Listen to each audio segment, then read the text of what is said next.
The second chakra is called the Sacral chakra and is located in the area of your reproductive organs just above the pubic bone. Its element is water.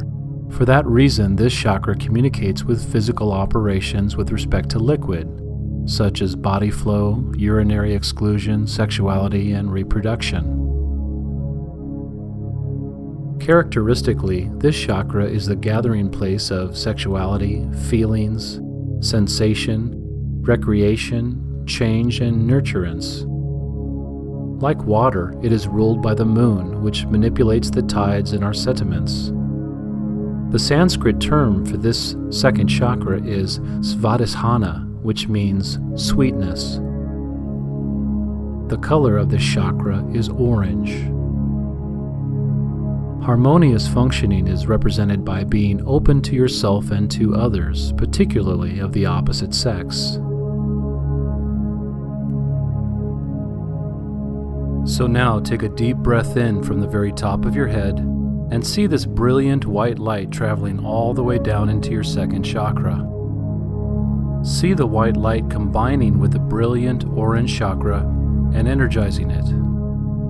Picture this orange sphere of light slowly turning and glowing.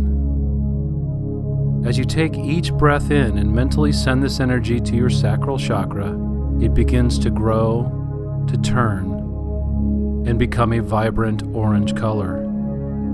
For the next few moments, breathe in through your energetic spine and fill your second chakra with a deep orange color. Silently repeat the mantra, I am life, and feel yourself alive with creative expression. Know that your life itself is a creative expression of divine energy. I am life. I am life. Visualize the deep orange color of the second chakra and repeat the mantra, I am life. You are filled with creative energy. You can feel this as a tingling as the energy fills your sacral chakra. I am life.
Your second chakra is now clean and vibrant orange. Take a deep cleansing breath into your belly, and as you exhale, allow the image of the sphere in your second chakra to dissolve and allow your mind and body to become clear.